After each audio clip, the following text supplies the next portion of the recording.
Kamu pasti pernah dengar cerita soal Atlantis kan? Itu loh, peradaban yang hilang karena tenggelam di perairan lepas pantai Yunani kuno. Sebetulnya sih cuma mitos, tapi mungkin para ilmuwan sudah menemukan kota yang hilang ini. Entahlah, yang jelas mereka telah menemukan benua yang hilang. Bentar. Kaos kaki, kunci, dan kelerengku memang pernah hilang. Tapi bisa-bisanya sih benua sampai hilang? Duh, ceroboh banget. Kalau begitu, kita tanyakan saja ke bumi kita. Greater Adria hilang antara 100 sampai 120 juta tahun lalu. Loh, bagaimana bisa? Memangnya hilang kemana sih? Nah, yuk kita analogikan seperti ular yang bergerak melalui batu atau memasuki lubang.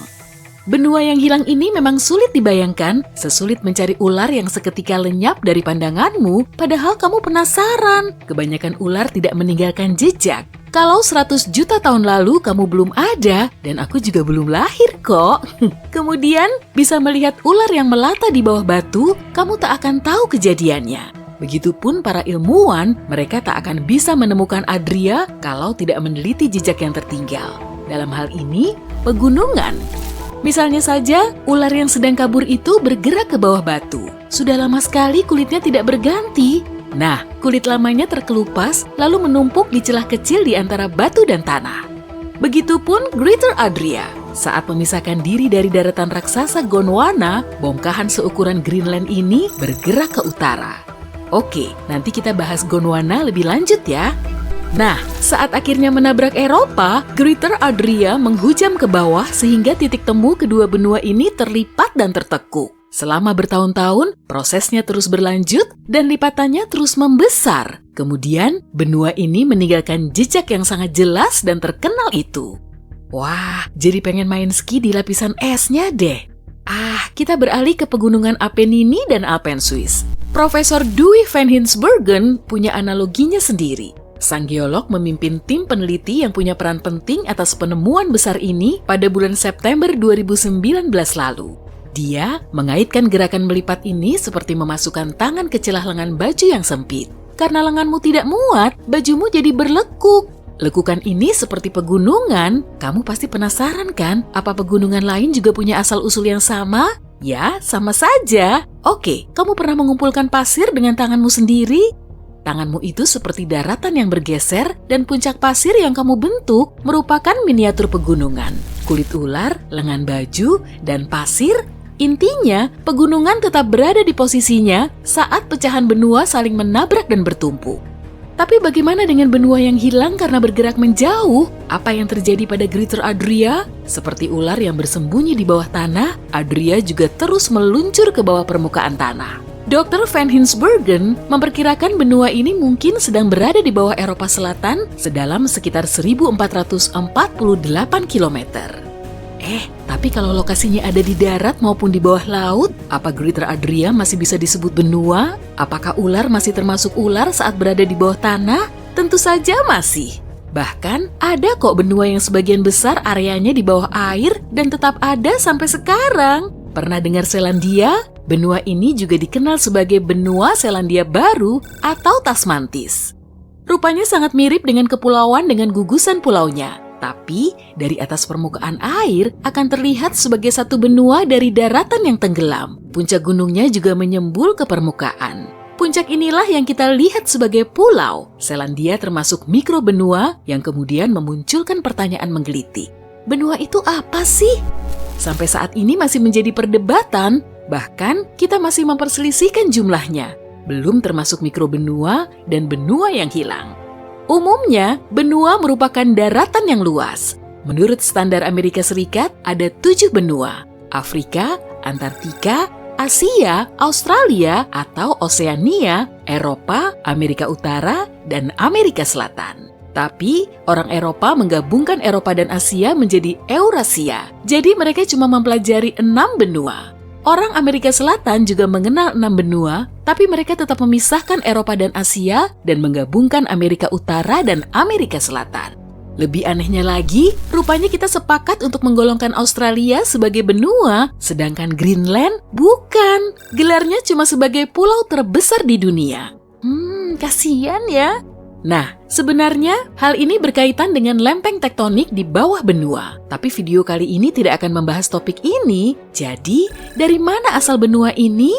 Saat melihat globe atau peta, kamu akan mengamati dua daratan besar di sekitar Samudra Atlantik. Amerika Utara dan Selatan ada di salah satu sisinya, lalu Eropa dan Afrika di sisi satunya. Seperti potongan gambar yang bisa disatukan sehingga membentuk daratan yang lebih besar.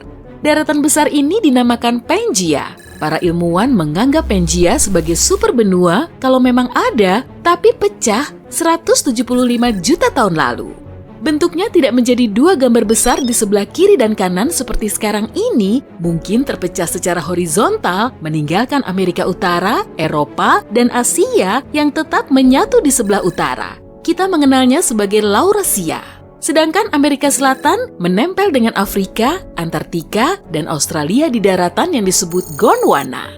Dari sinilah nantinya Greater Adria terpecah. Jadi, kalau kamu mengumpulkan semua daratan di planet kita yang berupa benua, mikrobenua, pulau, dan kepulauan, lalu menyatukannya, apakah akan terbentuk sebongkah daratan yang bernama Pangaea? Tidak. Jangan lupa juga bagian benua yang ada di bawah air, seperti daratan yang menghubungkan kepulauan, sekaligus daratan yang hilang seiring waktu. Oh ya, ada benua lain selain Adria loh. Setelah mencari-cari, akhirnya para ilmuwan menemukannya. Salah satunya yaitu Rio Grande Rice. Dataran pegunungan bawah laut ini dijuluki sebagai Atlantisnya Brazil. Kalau Greater Adria berada di antara Afrika Utara dan Eurasia Selatan. Tepatnya di sekitar Laut Mediterania. Sementara di Mediterania juga terdapat Yunani dan Athena. Jadi, Greater Adria pasti Atlantis kan? Meragukan sih, para ahli sejarah menganggap Plato telah mengarang-arang cerita soal Atlantis. Tapi, memangnya benar-benar ada? Ya, kalau kamu percaya dengan cerita dewa-dewi Yunani yang menghukum peradaban ini karena memulai pertarungan dengan Athena sih. Tapi teori yang lebih ilmiah mengemukakan Atlantis cuma kebanjiran. Atau mungkin cuma salah satu pulau yang terpisah lalu tetap di tempat saat Greater Adria tenggelam ke dasar Eropa. Jangan kecewa loh mendengar fakta ini, Adria bukan Atlantis kok. Gaya tektonik terus mendorong Greater Adria ke bawah Eropa lebih dari 100 juta tahun lalu, atau sekitar 80 juta tahun sebelum manusia muncul di bumi. Saat itu, tentu belum ada peperangan dengan Athena atau konflik lainnya. Bisa kamu amati kan, semua benua di dunia ini seperti potongan puzzle yang membentuk Pangaea. Dr. Van Hinsbergen dan timnya telah mencurahkan waktu selama 10 tahun terakhir ini untuk mencoba menggabungkan potongan tersebut. Proses ini pasti sangat sulit kalau potongannya banyak yang hilang. Adria, aku bisa melihatmu loh. Tapi mereka punya peralatan canggih untuk melacak jejak magnetik yang terkandung dalam mineral batuan. Semua batu dan gunung punya semacam pengidentifikasi yang menjelaskan waktu dan tempat pembentukannya. Penentunya, kutub magnet bumi. Kita tahulah ya, kutub magnet terus mengalami perubahan. Fenomena ini dinamakan pembalikan geomagnetik. Intinya, daya tarik suatu endapan dan mineral punya fungsi seperti peta dan kalender. Dari sinilah mereka mengetahui asal-muasal Adria, lokasi hilangnya, serta objek-objek yang telah berbenturan dengannya. Dengan meneliti daya tarik sampel ini, mereka juga mendapatkan detail menarik. Greater Adria berputar-putar dalam perjalanannya hingga akhirnya menabrak Eropa. Wah, benua ini seolah begitu bersemangat menari-nari menuju ke utara, lalu terhenti oleh penghalang yang kita kenal sebagai Eropa. Pasti bisa nih jadi dongeng pengantar tidur yang seru. Nah, aku masih punya satu pertanyaan lagi. Kalau Greater Adria tenggelam ke bawah Eropa, apa akan bisa muncul lagi? Ya bisa saja. Benua terus mengalami pergeseran dan sampai sekarang masih bergerak. Tapi gerakannya sangat lambat. Kamu mau mengeceknya 100 juta tahun lagi? Biar kita bisa tahu jumlah benua yang dipelajari murid-murid SD di masa depan kan? Itu pun kalau kita masih ada di bumi ini. Oh wow, ada lubang di dasar lautan. Sepertinya lautan itu mengalami kebocoran. Tapi ini tidak seperti kebocoran yang kamu bayangkan, di mana air mengalir keluar. Ini lebih seperti mata air karena air mengalir masuk, bukan keluar. Kebocoran unik ini adalah sesuatu yang kita kenal sebagai oasis Pythia. Seorang mahasiswa pasca sarjana adalah orang yang secara tidak sengaja menemukannya. Dia melihat gelembung-gelembung yang naik ke permukaan. Biasanya gelembung-gelembung di lautan memberitahu kita bahwa mungkin ada beberapa ventilasi hidrotermal yang merupakan titik panas untuk beberapa hal yang sangat keren. Ventilasi ini sebenarnya seperti mata air panas di dasar laut. Namun alih-alih menggelegak dengan air hangat, ventilasi ini melepaskan cairan yang telah dipanaskan secara berlebihan di kerak planet kita. Ketika air laut merembes ke dalam celah-celah ini dan bergerak jauh ke dalam kerak bumi, air laut bersentuhan dengan mantel yang sangat panas. Hal ini memanaskan air laut hingga mencapai suhu yang sangat tinggi. Dan saat bergerak kembali ke permukaan, air laut membawa gas dan mineral terlarut. Ketika cairan panas menyembur keluar dari ventilasi, cairan tersebut bercampur dengan air laut di sekitarnya dan dengan cepat menjadi dingin. Hanya beberapa meter dari ventilasi, suhu bisa turun hingga 20 derajat Celcius atau lebih, yang tampaknya persis seperti yang disukai oleh beberapa makhluk hidup. Dan ada beberapa makhluk aneh yang hidup di bawah sana dalam kegelapan, seperti ikan hantu, cacing tabung berujung merah raksasa, dan jenis udang unik dengan mata di punggungnya. Dan beberapa di antaranya, seperti cacing tabung dan bakteri, bergantung pada bahan kimia dan mineral yang dilepaskan oleh ventilasi untuk bertahan hidup dalam kondisi yang keras. Namun, dalam kasus ini, air yang menggelegak tidak berasal dari lubang hidrotermal. Itu ada di sana karena mata air, dan itu sedikit lebih mengkhawatirkan. Kamu tahu, air di waduk ini harus tetap berada di tempatnya. Jika terlalu banyak yang merembes keluar, mungkin ada beberapa konsekuensi serius, terutama untuk daerah sekitarnya. Kamu dapat melihat kebocoran yang tidak biasa ini di sepanjang zona subduksi Cascadia, yang merupakan garis patahan besar di lepas pantai barat Laut Pasifik. Ini adalah tempat di mana dua lempeng besar yang membentuk kerak bumi bertemu dan bergeser satu sama lain. Air dari oasis Phthia bertindak sebagai pelumas di antara lempeng-lempeng ini. Kamu dapat menganggap zona patahan sebagai meja hoki udara. Ketika tekanan fluida tinggi, kamu seperti memiliki udara yang dihidupkan. Itu berarti gesekan antara lempeng berkurang yang memungkinkan lempeng bergerak. Tetapi jika tekanan fluida lebih rendah, kedua lempeng bisa saling mengunci, yang kemudian menyebabkan penumpukan stres. Bukan berarti mereka akan merasa tidak enak. Dalam konteks lempeng tektonik, stres adalah tekanan atau gaya yang dapat menyebabkan deformasi. Dan jika stres ini mulai menumpuk, pada suatu saat tekanan itu harus pergi ke suatu tempat. Jika terjadi banyak, hal ini dapat memicu gempa bumi dan kemungkinan besar bukan gempa bumi kecil. Sebagai contoh, pelepasan tekanan di zona subduksi Cascadia dapat menyebabkan gempa bumi berkekuatan 9 skala Richter. Sebagai perbandingan, gempa bumi terbesar yang pernah dicatat terjadi di Chili pada tahun 1960 dengan kekuatan 9,5 skala Richter. Kerusakan yang ditimbulkannya sangat besar, jadi kita berharap air akan tetap berada di dalam waduknya dan tetap menjaga keseimbangan lempeng tektonik. Kita baru menjelajahi 5% dari samudra. Siapa yang tahu berapa banyak hal keren yang ada di dasar lautan menunggu untuk ditemukan? Sebagai contoh, lihatlah benda-benda misterius yang ditemukan oleh para ilmuwan di kedalaman Samudra Atlantik, dekat Azores.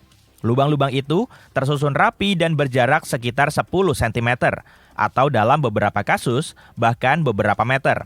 Mereka menyerupai tusukan yang ditinggalkan oleh mesin jahit. Beberapa orang berpikir bahwa lubang-lubang ini bisa jadi pusat asal biologis. Misalnya, beberapa ikan mungkin membuatnya saat berjalan di dasar laut. Yang lain percaya bahwa kita mungkin sedang melihat sesuatu yang dibuat oleh manusia, mungkin ditinggalkan oleh ban berduri. Tentu saja, lubang-lubang seperti itu sangat cocok untuk mengarang cerita tentang makhluk dari planet lain yang diduga membuatnya. Atau bahkan, mungkin monster legendaris seperti monster dari Loch Ness. Memang sulit untuk menjelaskan kesimetrisan lubang-lubang tersebut, tapi seorang ahli biologi laut dalam menawarkan penjelasan yang cukup bagus. Dia mengatakan bahwa mungkin ada hewan yang menggali di bawah sedimen. Dan dari waktu ke waktu, hewan tersebut bisa membuat cerobong asap kecil hanya untuk mendapatkan akses ke sirkulasi air bersih di dalam liang kecilnya. Maksudku, ada tumpukan sedimen di sekitar bukaan setiap lubang, dan itu mendukung gagasan bahwa ada sesuatu yang mendorong tanah dari bawah. Tapi masih belum ada bukti bahwa lubang-lubang ini benar-benar terhubung di bawah permukaan. Dan ada banyak hal yang tersembunyi di dasar samudera dan lautan yang ditinggalkan oleh peradaban kuno untuk kita. Sebagai contoh, para arkeolog membuat penemuan yang sangat keren di lepas pantai selatan Kroasia. Sebuah jalan yang tersembunyi di bawah lapisan lumpur laut yang berusia 7.000 tahun. Mereka menemukan jalan kuno itu di situs Neolitikum Solin yang tenggelam. Situs Solin adalah sebuah pulau buatan manusia pada zaman kuno dan seorang arkeolog menemukannya 2 tahun yang lalu. Dia sedang mempelajari citra satelit di daerah sekitar Korčula, salah satu pulau di Kroasia yang indah. Ketika dia menyadari bahwa mungkin ada sesuatu yang menarik di dasar laut, dia menyelam ke dalam air bersama rekannya. Dan di bawah permukaan Laut Adriatik yang merupakan bagian dari Laut Mediterania pada kedalaman 4-5 meter, mereka menemukan dinding batu yang kemungkinan besar merupakan bagian dari pemukiman kuno. Daratan tempat orang membangun pemukiman tersebut dipisahkan dari pulau utama oleh hamparan tanah yang sempit. Untungnya, daerah ini terlindung dari ombak besar oleh pulau-pulau di sekitarnya, sehingga situs ini tetap relatif terawat dengan baik. Jalan ini sekarang tersembunyi di bawah permukaan laut dan tertutup lumpur, tetapi sangat menarik untuk membayangkan bagaimana orang-orang berjalan di jalan tersebut hampir 7.000 tahun yang lalu, mengunjungi permukiman di dekatnya. Jika kamu ingin melihat makhluk-makhluk paling aneh, kamu bisa pergi ke dasar laut.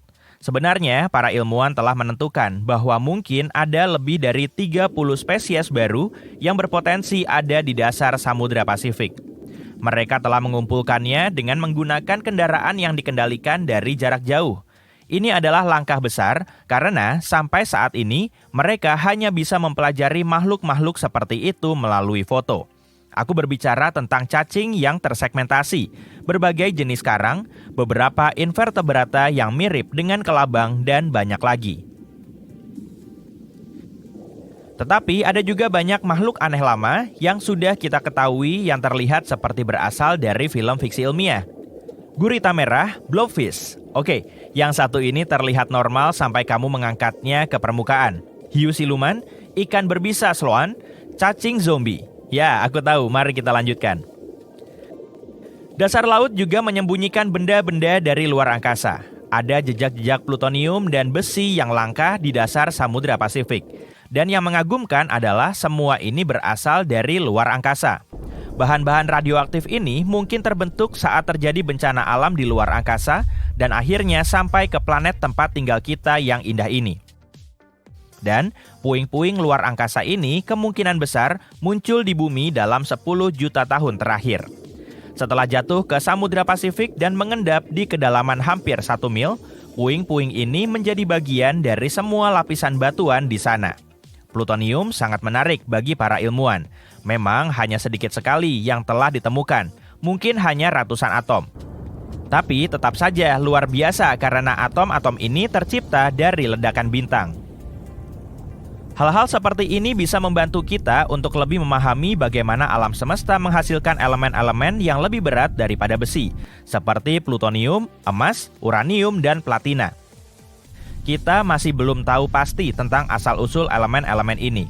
Untuk waktu yang lama, para ilmuwan meyakini kalau supernova, yaitu ketika bintang mencapai akhir hidupnya dalam ledakan dahsyat, bertanggung jawab untuk menciptakan elemen-elemen berat ini. Tapi tampaknya bukan hanya itu saja. Beberapa peristiwa kosmik lainnya, seperti tabrakan bintang neutron yang merupakan bintang runtuh yang sangat padat, atau beberapa jenis supernova yang langka, juga bisa terlibat. Wow, aku ambil popcorn dulu. Ilmuwan mengklaim wilayah Islandia pernah berada di antara Greenland dan Skandinavia. Luasnya lebih dari 600.000 km persegi, tapi sekarang daratan ini sudah ada di bawah air. Jutaan tahun yang lalu, bentuk bumi masih mirip dengan bulatan pizza jumbo dan semua benuanya saling menyatu membentuk Pangaea. Area yang sekarang kita kenal sebagai Samudra Atlantik Utara masih berupa tanah kering 335-175 juta tahun yang lalu. Selama bertahun-tahun, para ilmuwan dan geolog telah berasumsi kalau Samudra Atlantik Utara terbentuk saat Pangaea mulai terpecah sekitar 200 juta tahun yang lalu. Gunung berapi yang menjulang di areanya sekarang bisa jadi petunjuk kalau Islandia baru muncul 60 juta tahun yang lalu saat ia memisahkan diri dari pulau lain. Bumi yang mirip bulatan pizza jumbo ini kemudian terbagi menjadi beberapa irisan yang akhirnya membentuk benua yang kita kenal saat ini. Tapi menurut teori ini, pecahnya Pangaea telah menyisakan daratan yang membentang sepanjang 320-an kilometer. Dan baru 10 juta tahun yang lalu, ujung barat dan timurnya tenggelam di bawah air, lalu menyisakan daratan yang kita kenal sebagai Islandia. Saat bergeser, lempeng tektonik saling bergesekan dan akhirnya menghasilkan bentuk lanskap yang kita tahu sampai sekarang. Semua proses ini bisa terjadi karena ada mantel bumi. Teori revolusioner terbaru mengusulkan gagasan yang berseberangan dengan catatan sejarah dan ilmu yang telah lama dipelajari. Para ilmuwan sempat nggak habis pikir dan mulai melontarkan banyak skeptisisme dan kritik. Tapi dengan menganalisa kerak bumi dan dasar laut di bawah Islandia, mereka berasumsi kalau gagasan ini bisa dinalar. Kerak di bawah Islandia ternyata jauh lebih tebal dari wilayah lain pada umumnya. Kerak samudra terbentuk dari batuan cair unik yang jauh lebih padat dari kerak benua. Lapisan bumi paling tipis berada di keraknya dan di situ berlangsung kehidupan. Peran kerak bumi ini sangat penting karena bisa dipakai untuk nyimpen air, tempat untuk numbuhin tanaman pangan, ngumpulin sumber daya alam, dan menghirup oksigen. Kerak ini terbenam di dasar laut tapi berada tepat di atas mantel bumi. Kerak bumi juga terus mengganti lapisannya setelah diproses di dalam mantel lalu kembali ke permukaan lagi. Makanya ketebalan kerak samudra sekitar 40 km sedangkan kerak lain cuma sekitar 8 km.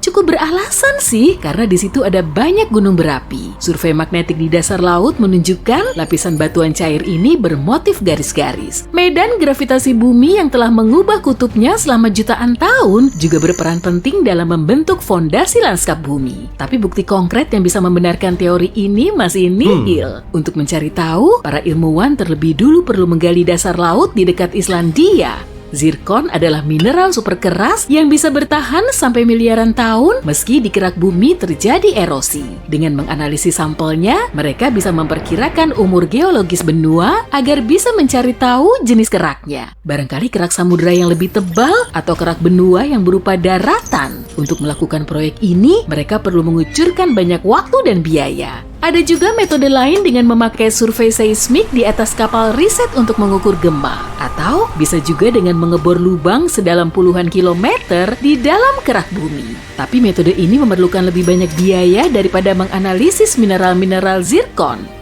Sejumlah fosil tumbuhan khas Skandinavia dan Greenland bisa ngebuktiin kalau Islandia pernah berupa daratan luas dan mungkin juga dipenuhi pepohonan. Islandia bukan dataran dingin seperti saat ini, jadi di situ kemungkinan ada hutan. Tapi ilmuwan belum nemu bukti fosil binatang yang sama dari kedua wilayah tersebut untuk menyimpulkan sesuatu. Mungkin kita perlu nunggu teori tersebut juga mengulik lebih dalam lagi. Katanya dulu juga pernah ada Islandia Raya. Islandia, Irlandia, Inggris, Skandinavia, dan Greenland menempati satu benua mikro. Wah, tempat ini cocok banget deh dijadiin sebagai destinasi wisata dan arena main ski. Kanada dan Islandia Raya bisa terhubung melalui samudra dengan jalur kereta. Lama-lama, perekonomian di situ bisa makin maju dan dengan luas sekitar 103.000 km persegi, Islandia termasuk sudah cukup besar. Dan seandainya Islandia Raya ada di zaman now, rupa benua Eropa akan sangat berlainan. Sejumlah teori lain yang berseliweran juga ngebahas soal benua mikro yang mungkin ada di seluruh dunia.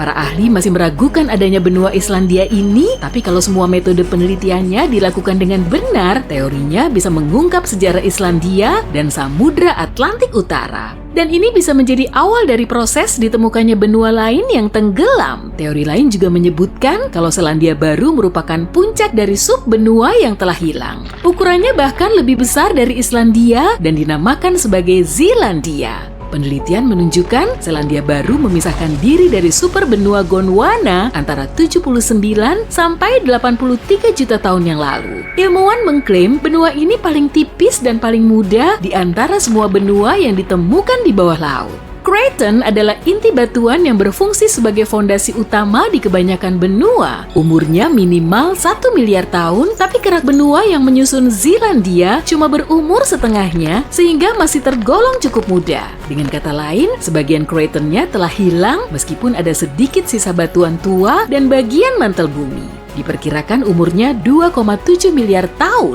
Setelah meneliti kristal zirkon di Selandia Baru, para ahli memperkirakan umurnya 1,3 miliar tahun, sedangkan benua lain lebih dari 3 miliar tahun. Para ahli telah mempelajari komposisi batuan dasar laut di sekitar Selandia Baru. Batuan ini terdiri dari silika dan granit yang juga ditemukan di kerak benua. Batuan dasar lautnya kaya akan magnesium, lebih tebal, dan lebih tinggi dari kerak laut biasa di sekitarnya. Dalam beberapa penelitian, mereka mengumpulkan data magnetik dan topografi untuk mencari tahu keterkaitan antara Laut Tasman dengan Laut Koral di wilayah cekungan Keto. Cekungan sempit ini berada di antara Zealandia dan Australia. Data satelit melacak gangguan kecil pada gravitasi bumi untuk memetakan kerak dasar laut di sekitar area tersebut. Mereka bisa melihat jelas daratan yang membentuk Zealandia hampir seukuran Australia. Meskipun sudah terdeteksi, tanda-tanda ini nggak bisa jadi bukti. Mungkin ada banyak benua mikro yang memisahkan diri saat Australia lepas dari Gondwana. Saat itu, superbenuanya terdiri atas Amerika Selatan, Antartika, Australia, Zealandia, Arab, dan subbenua India. Selandia Baru bukan negara paling besar di dunia, tapi kalau teorinya benar, maka ukuran Zealandia kurang lebih 6 kalinya Selandia Baru. Mauritius termasuk pulau muda yang umurnya baru jutaan tahun. Terletak sekitar 1.900 km di lepas pantai Afrika, pulau ini diyakini mulai muncul 9 juta tahun yang lalu. Gunung berapi bawah laut di area ini memuntahkan banyak sekali lava hingga membentuk daratan. Tapi para ahli juga nemu batuan zirkon yang umurnya lebih dari 3 miliar tahun. Mungkin itu bagian dari benua Maurisia yang telah tenggelam yang ukurannya 1/4 kalinya Madagaskar. Zirkon yang mereka temukan nggak tertanam di atas pasir, tapi di batuan padat. Sebagian orang bisa aja berkilah kalau batuan itu cuma terdampar di pantai. Sebagian ahli juga masih belum yakin. Menurut mereka, temuan batuan khas yang terbawa oleh letusan bisa mempengaruhi komunitas ilmiah agar percaya pada teori ini. Tapi seperti Islandia yang bisa menjadi bagian dari Islandia Raya, Maurisia juga pernah dinamakan sebagai Rodinia yang terdiri dari India dan Madagaskar. Menurut teorinya, Maurisia tertutup oleh air saat India melepaskan diri dari Madagaskar sekitar 85 juta tahun lalu. Wah, pelabuhan ini ramai sekali. Ribuan orang datang ke sini setiap hari untuk bekerja. Kargo datang dan pergi, nelayan menimbang hasil tangkapan seharian, dan kapal pesiar mewah muncul di sini untuk menunjukkan tempat indah ini kepada semua wisatawan. Tepi lautnya fantastis, banyak orang berjalan menyusuri pantai sambil makan es krim atau membuat istana pasir. Oh, omong-omong, saat ini kita sedang berdiri di tempat yang dulunya gurun Sahara. Biasanya, masa hidup kita terlalu singkat untuk melihat perubahan besar. Kita tidak menyadari gunung meninggi atau sungai berubah arah. Lembah-lembah mungkin juga tenggelam, tapi biasanya butuh waktu lama sekali untuk tenggelam seluruhnya. Akan tetapi, baru-baru ini, sekelompok ilmuwan menyadari ada samudera baru yang terbentuk sangat cepat dan kita bahkan bisa melihat kemunculannya. Lihat ini adalah segitiga Afar. Ada semenanjung tanduk Afrika tak jauh dari sini. Ini adalah tempat samudera ke-6 sedang terbentuk. Dimanapun kamu berada, pada dasarnya kamu berdiri atau duduk di atas lempeng tektonik. Kamu sedang duduk di sofa saat menonton video ini? Sama saja, sofamu berdiri di atas lantai, lantaimu adalah bagian dari rumah, rumahmu berdiri di atas tanah, dan jika dilihat lebih dalam, semuanya berdiri di atas salah satu dari 15 lempeng tektonik utama. Secara keseluruhan, bongkahan ini disebut litosfer. Bentuknya mirip pai apel yang enak, pinggirannya adalah litosfer, dan isian apel yang rapuh adalah apapun yang berada di permukaan planet. Jika pinggirannya retak, isinya merembes. Seperti itulah bentuk semua gempa bumi, lempeng tektonik alias pinggiran, bergerak, isiannya alias rumah dan manusia terganggu. Afrika terdiri dari 2 lempeng, Nubia dan Somalia. Yap, pai yang satu ini lumayan besar, dan kedua lempengan ini terus-menerus memisahkan diri yang menyebabkan curug pemisah samudra. Tampaknya benua Afrika membuka resleting permukaannya saat ini. Sekitar 895 km persegi dari gurun Sahara terbelah begitu saja sehingga magma naik. Pembelahan ini memicu serangkaian gempa bumi di Ethiopia, Eritrea, dan Djibouti. Gempa bumi ini juga tidak berskala kecil, ada banyak asap yang mengepul dari celah tersebut dan baunya seperti belerang. Yuh! Letusan tersebut perlahan mendorong sedimen lava lama menjauh yang diikuti dengan pembentukan dasar laut baru. Retakan tersebut diisi dengan magma dan ketika mendingin, terbentuklah dasar samudra baru. Jika proses ini tidak berhenti, Laut Merah akhirnya akan membanjiri wilayah tersebut sehingga membentuk Samudra ke-6 dan Afrika akan terpecah menjadi 2 bagian. Jadi, nantinya akan ada 2 Afrika. Tapi tunggu sebentar, baik kamu maupun cicitmu tidak akan melihat Samudra ke-6 ini. Kamu hanya akan melihat 5 samudra sepanjang hidup. Sama seperti generasi masa depan kita, Pasifik, Atlantik, Hindia, Arktik, dan Antartika. Sebelum dasar samudra menjadi padat dan sebelum Laut Merah benar-benar mulai mengalir perlahan ke sana, ribuan atau bahkan jutaan tahun harus berlalu.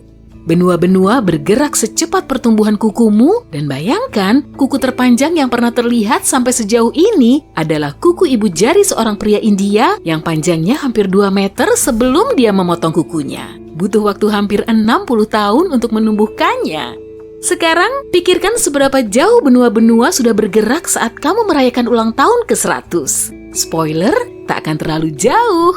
Meski begitu, kamu bisa menyaksikan beberapa perubahan kecil yang sedang terjadi bahkan saat ini. Semua retakan yang mungkin tidak terlihat signifikan sejauh ini membuat semua lanskap di wilayah Afar terlihat unik. Ada beberapa alasan lain di balik keunikan ini. Mari berkenalan dengan Erta El di Ethiopia. Gunung berapi yang terkenal dengan danau lava terpanjang di dunia. Letaknya di depresi Afar yang juga dikenal sebagai segitiga Afar. Omong-omong, depresi ini merujuk pada area yang tenggelam, bukan perasaanmu ketika ditinggal si dia ya.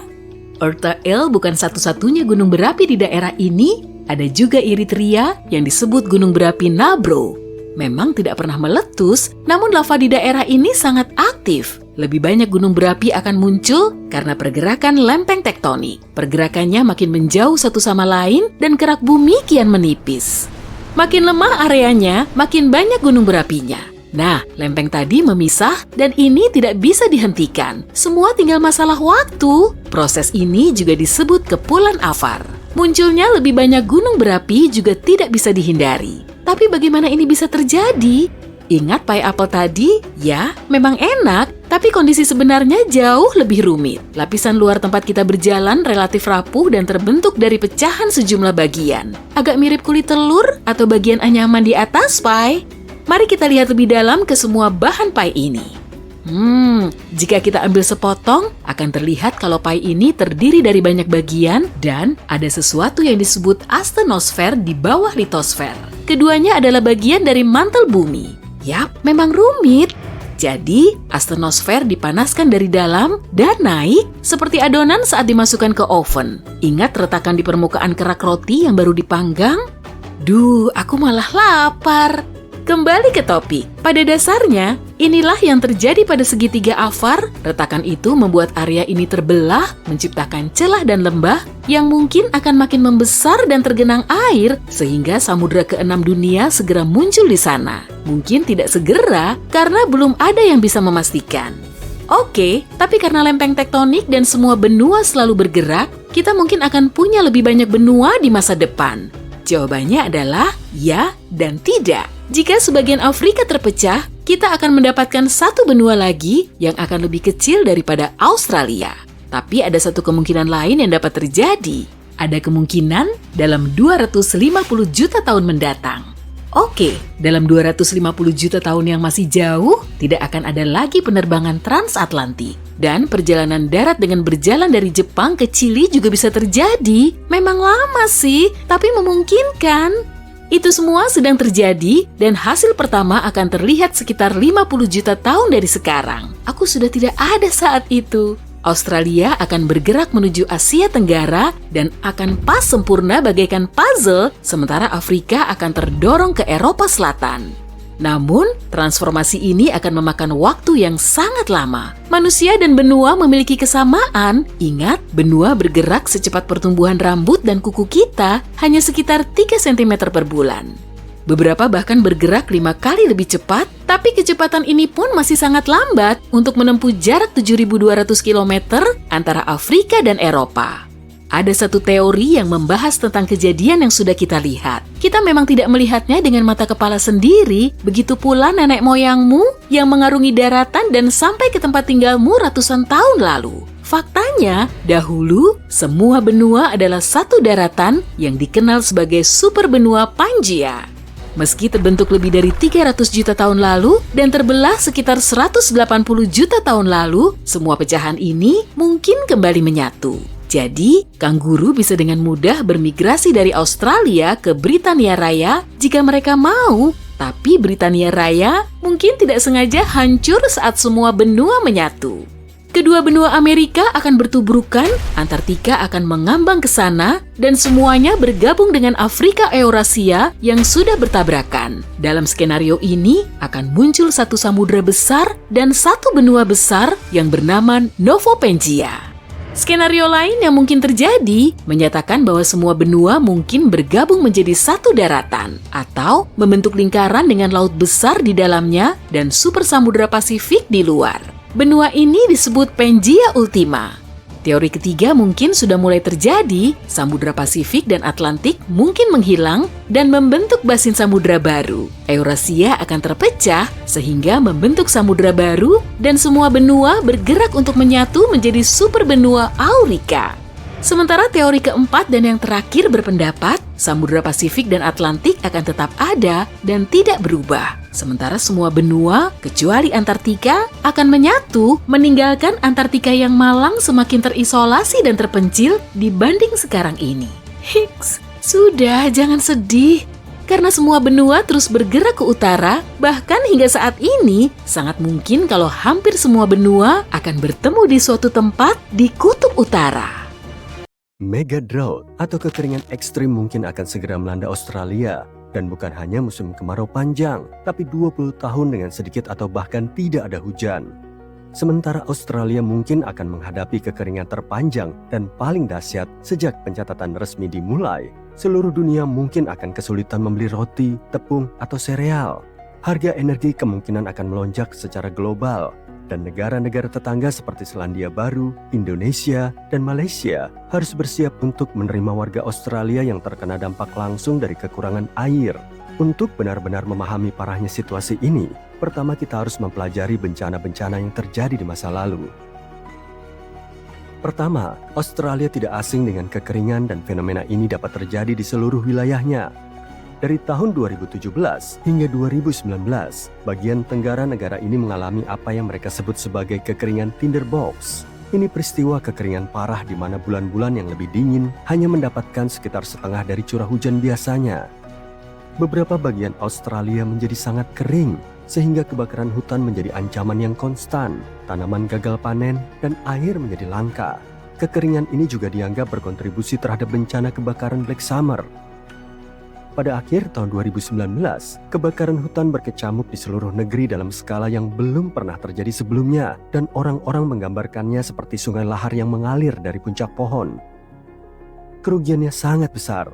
Industri pariwisata saja mengalami kerugian sebesar 2,8 miliar dolar, dan lebih dari 7.000 pekerjaan hilang akibat periode yang sulit ini. Kekeringan tinderbox adalah pengingat penting tentang apa yang mungkin dihadapi Australia di masa depan. Itulah kenapa sangat penting untuk memahami yang terjadi di masa lalu untuk mendapat gambaran lengkap tentang kemungkinan terjadinya kekeringan besar selama 20 tahun. Namun ada satu masalah, meskipun kekeringan relatif umum terjadi di Australia, data curah hujan yang tersedia hingga saat ini tidak cukup bagi para peneliti untuk memprediksi masa depan. Dan catatan ini hanya mencakup hingga tahun 1900-an. Para ahli mempelajari cincin pohon untuk mengungkap data lingkungan yang masih kurang. Jika melihat tunggul pohon, kamu akan melihat cincin konsentris di permukaannya. Saat tumbuh, pohon membentuk cincin baru, dan ketebalan cincin ini tergantung pada banyak air yang didapatkan. Selama musim kemarau panjang, cincin-cincin tersebut tampak lebih tipis karena pohon-pohon tidak mendapat banyak air. Sayangnya, catatan alam ini biasanya hanya mencakup beberapa ratus tahun ke belakang. Dan itu hanya memberitahu kondisi lokal tertentu, bukan situasi di seluruh Australia. Jadi para ahli beralih ke model komputer untuk mensimulasikan bagaimana iklim bumi berubah dari tahun 850 hingga 2000. Pendekatan ini membantu mereka menggambarkan kapan kekeringan ekstrem mungkin terjadi di Australia dan cara memprediksi apa yang akan terjadi di masa depan. Namun yang paling membuat mereka penasaran adalah apakah faktor manusia dapat memperburuk skenario ini selama bertahun-tahun dan apakah kita memperburuk periode kering ini. Jadi apakah kita yang harus disalahkan atas kekeringan ekstrem ini? Jawaban singkatnya adalah kita belum tahu pasti. Di satu sisi, periode kering di Australia tampak berlangsung lebih lama dibandingkan sebelum adanya pabrik dan mesin. Di sisi lain, kekeringan tampaknya tidak lebih intens atau terjadi lebih sering daripada sebelum masa industri. Itu berarti kekeringan yang berlangsung selama 20 tahun mungkin tidak terkait langsung dengan aktivitas manusia. Sebenarnya fenomena semacam ini hanyalah bagian normal dari perubahan curah hujan di Australia dari waktu ke waktu. Hal ini didukung oleh bukti dari inti es yang menunjukkan bahwa kekeringan selama 39 tahun melanda Australia bagian timur sekitar 800 tahun lalu. Yang membuat semua ini sangat menarik adalah bahwa tidak hanya satu penyebab untuk fenomena ini. Maksudku, tidak ada mekanisme tunggal yang dapat menjelaskan semua kasus kekeringan ekstrem. Hal ini terjadi karena kombinasi yang tepat antara kondisi laut dan atmosfer bersatu, dan terjadilah kekeringan. Dan secara kebetulan, kamu mungkin akan mengalami periode kekeringan selama 100 tahun. Terlepas dari yang dipikirkan banyak orang, kekeringan ekstrem tidak terisolasi secara geografis. Kekeringan ekstrem telah terjadi di setiap benua kecuali Antarktika selama 2000 tahun terakhir dan sering dikaitkan dengan peristiwa alam. Sebagai contoh, kekeringan ekstrem di Amerika Utara dan Barat Daya Amerika Selatan disebabkan oleh El Nino ketika Samudra Pasifik di dekat Khatulistiwa menjadi lebih hangat dari biasanya sehingga mengganggu pola cuaca normal. Peristiwa ini juga tidak jarang terjadi. Faktanya, Barat Daya AS telah mengalami kekeringan ekstrem sejak tahun 2000. Ini dianggap sebagai periode terkering dalam 1200 tahun terakhir di wilayah tersebut. Waduk-waduk besar seperti Danau Mead dan Danau Powell surut. Gelombang panas menghantam kota-kota seperti Phoenix dan Las Vegas lebih keras dari sebelumnya. Dan kebakaran hutan lebih sering terjadi karena tanah semakin kering. Sekarang mari kita pikirkan masa depan. Meskipun kita memiliki contoh yang sangat baru dan konkret dari Amerika Serikat, penelitian tidak dapat secara pasti memprediksi bagaimana kekeringan ekstrim selama 20 tahun akan terjadi di Australia. Biasanya, kejadian seperti itu muncul dengan berkurangnya curah hujan dan salju. Namun di sebagian besar wilayah, peningkatan risiko kekeringan disebabkan oleh atmosfer yang lebih hangat dan kering. Jadi, tanah mungkin akan terlihat kering dan pecah-pecah, sungai dan danau menyusut. Dan langit sangat cerah dan biru, nyaris tidak ada awan yang terlihat. Para petani mungkin akan kesulitan menanam tanaman, sehingga harga bahan makanan akan naik di seluruh dunia. Hal-hal seperti roti, tepung, dan sereal mungkin akan lebih langka, karena Australia memasok sekitar 13% ekspor gandum global. Tambang batu bara juga dapat terkena dampaknya, karena bergantung pada air untuk ekstraksi, pencucian, dan pemrosesan. Hal ini dapat meningkatkan biaya listrik untuk industri di seluruh dunia yang dapat dibebankan kepada konsumen, sehingga berdampak pada pertumbuhan ekonomi dan inflasi. Karena kota-kota mungkin akan menghadapi kekurangan air, warga Australia mungkin akan mencari cara baru untuk menghemat setiap tetes air atau mungkin pindah ke Selandia Baru atau Asia Tenggara. Sekarang kamu mungkin berpikir, kapan peristiwa besar ini akan terjadi? Sejujurnya, sangat sulit untuk memprediksi dengan tepat. Kekeringan ekstrim dapat terjadi setiap 150 hingga 1000 tahun. Namun, para ahli berpendapat bahwa Australia harus siap menghadapi bencana ini dalam 10 tahun ke depan. Dan kemungkinan ini harus ditanggapi dengan serius. Fenomena ini telah diketahui berkontribusi pada runtuhnya peradaban. Ambil contoh bangsa Akkadia di Mesopotamia yang membangun kekaisaran pertama di dunia lebih dari 4000 tahun lalu. Studi tentang kelembapan di reruntuhan kota-kota Akkadia menunjukkan bahwa mereka mengalami kekeringan besar-besaran yang berlangsung selama 300 tahun dan hal ini mungkin menyebabkan keruntuhannya. Hal serupa terjadi pada Kekaisaran Asyur yang berdiri lebih dari 2700 tahun lalu di wilayah yang sekarang menjadi Irak Utara. selama bertahun-tahun masih menjadi misteri kenapa mereka meninggalkan ibu kota Niniwe dan tak pernah kembali lagi. Namun penelitian terbaru terhadap sebuah stalagmit di Gua Kunaba mengungkap bahwa kebangkitan dan kejatuhan kekaisaran tersebut bertepatan dengan periode basah yang diikuti dengan periode kekeringan ekstrim yang berlangsung selama 125 tahun. Karena mereka sangat bergantung pada hujan musiman untuk pertanian, periode kering ini membuat hidup mereka jauh lebih sulit. Meskipun para ahli sekarang percaya bahwa mereka mungkin pergi karena kekeringan, kemana mereka pergi masih menjadi misteri. Jadi ya, kekeringan ekstrim mungkin berperan dalam runtuhnya peradaban besar di masa lalu. Namun sisi positifnya, kita telah melangkah jauh sejak saat itu, dan teknologi iklim terkini dapat membantu kita bersiap untuk peristiwa seperti ini. Setelah kita tahu bahwa kekeringan ekstrim selama 20 tahun sangat mungkin terjadi dan dalam waktu dekat, Australia punya waktu untuk bersiap-siap menghadapinya. Mengembangkan rencana pengelolaan air yang baik untuk mengurangi dampak parah dari kekeringan ekstrim sangatlah diperlukan. Selain itu, penting juga untuk menciptakan jaringan dukungan komunitas untuk memberi dukungan emosional dan finansial kepada masyarakat, terutama petani yang lebih terdampak langsung oleh peristiwa ini. Jika inisiatif seperti ini muncul di tahun-tahun mendatang, kekeringan selama 20 tahun bisa jadi tidak separah yang diperkirakan banyak orang. Ada banyak sekali asteroid yang melintasi tata surya dan kita bahkan tidak mengetahuinya. Asteroid-asteroid itu adalah bongkahan-bongkahan batuan yang tersisa dari masa pembentukan tata surya sekitar 4,6 miliar tahun yang lalu. Mereka bergerak mengelilingi matahari, tapi tidak seperti planet. Mereka adalah pemberontak sejati yang lebih suka mengikuti jalur yang aneh. Ditambah lagi, mereka berputar dengan cara yang berbeda ketika mereka bergerak di antara planet-planet dan objek-objek ruang angkasa lainnya.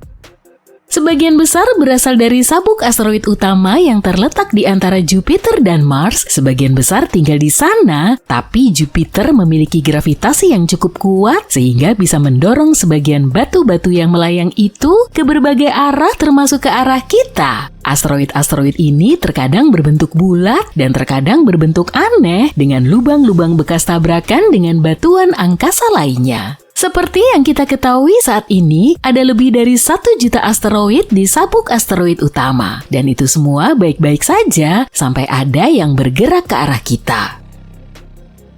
NASA terus mengawasinya, jadi kita tahu semuanya baik-baik saja, setidaknya untuk saat ini. Tapi tidak selalu demikian dengan planet tempat tinggal kita tercinta ini. Seandainya bumi bisa bicara, mungkin dia akan menceritakan banyak sekali kisah asteroid yang gila. Yang kita bicarakan di sini adalah batu-batu angkasa yang meninggalkan kawah tumbukan yang kita sebut kubah. Kubah-kubah itu memiliki bentuk tertentu dengan bagian tengah yang meninggi, mirip seperti ketika kalian melempar kerikil ke dalam kolam dan melihat air memercik ke atas. Tapi kita tidak akan pernah bisa mempelajari banyak hal lainnya. Aku tahu pusat yang terangkat ini terdengar seperti sesuatu yang seharusnya bisa langsung kamu lihat, terutama jika asteroid yang pernah menghantam permukaannya berukuran besar. Tapi kita berbicara tentang erosi selama jutaan tahun, jadi angin, air, dan bahkan gravitasi melakukan tugasnya dengan baik dan menghapus jejak.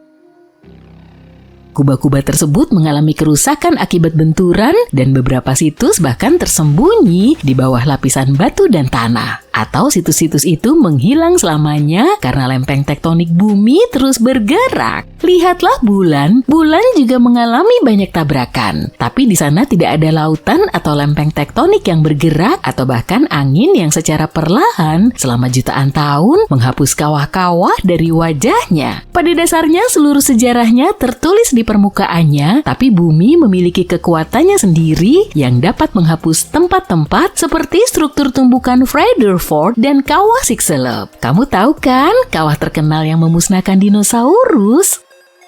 Untungnya para ilmuwan memiliki metode baru untuk menemukan kawah-kawah kuno. Mereka seringkali fokus pada dampak kekacauan yang ditimbulkan, yang berarti material yang mereka lemparkan, dan benua Australia sangat menarik karena kita berbicara tentang taman bermain untuk hantaman asteroid, maksudku superkontinen kuno Gondwana yang mendominasi bagian selatan ratusan juta tahun yang lalu. Para ahli mengetahui sekitar 38 dampak, ditambah lagi mereka berspekulasi tentang 43 lainnya, beberapa struktur relatif kecil, sementara yang lain besar dan benar-benar tersembunyi. Baru-baru ini seorang ilmuwan bernama Tony Yates menemukan pola magnetik bawah tanah yang aneh di New South Wales, Australia. Yeay, petunjuk baru tentang tumbukan asteroid raksasa. Dan ketika aku mengatakan raksasa, aku serius, ini adalah struktur berdiameter 520 km. Ini mungkin situs tumbukan terbesar yang pernah ditemukan. Titik ini disebut struktur Deniliquin. Pola magnetiknya menunjukkan ria karakteristik di sekitar pusat seperti ketika batu menghantam air. Ada juga rekahan-rekahan yang keluar dari pusatnya dan tampaknya batuan dari dalam bumi terdorong masuk ke dalam rekahan-rekahan ini. Ini adalah cerita yang biasa terjadi pada tumbukan asteroid besar.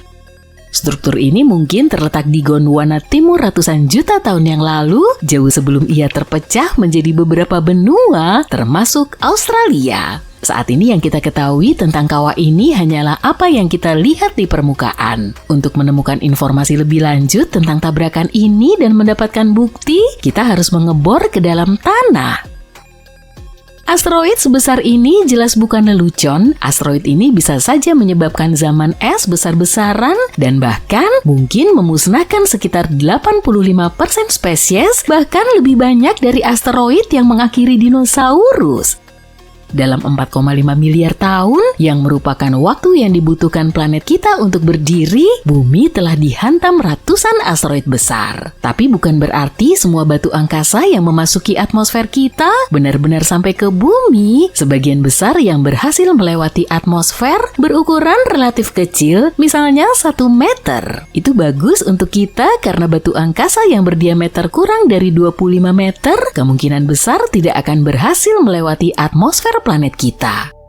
Karena batu-batu angkasa ini datang ke arah kita dengan sangat cepat, mereka memanaskan gas-gas di atmosfer dan membakarnya. Setelah penyusup kosmik memasuki atmosfer kita, mereka berubah menjadi meteor. Dan dalam banyak kasus, meteor tidak menyebabkan banyak kerusakan jika ada saat jatuh.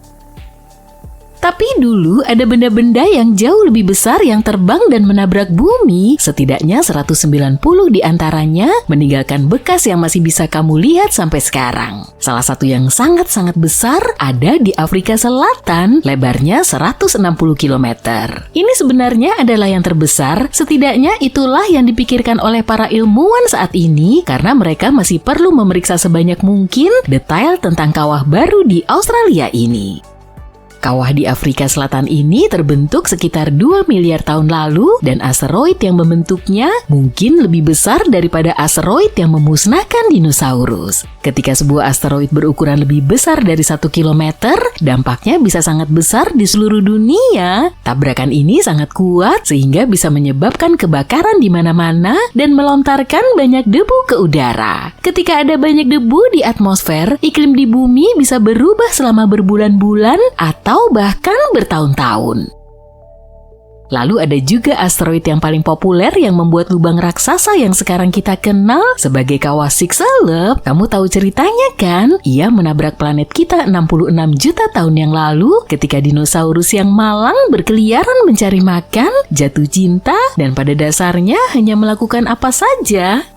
Kecelakaan itu sendiri tidak langsung menghapusnya. Tabrakan itu melemparkan banyak puing-puing keluar angkasa. Dan ketika jatuh kembali ke bumi, api dan kobaran api ada di mana-mana. Tabrakan itu juga menghasilkan awan debu besar yang menutupi planet ini selama bertahun-tahun. Awan ini menghalangi sinar matahari yang merusak tanaman dan seluruh rantai makanan. Bahkan dinosaurus yang selamat dari tabrakan dan kondisi yang sulit seperti itu mengalami kesulitan untuk menemukan makanan sehingga mereka tidak berhasil bertahan hidup. Setidaknya mereka meninggalkan banyak fosil dan menjadi inspirasi untuk film dan cerita.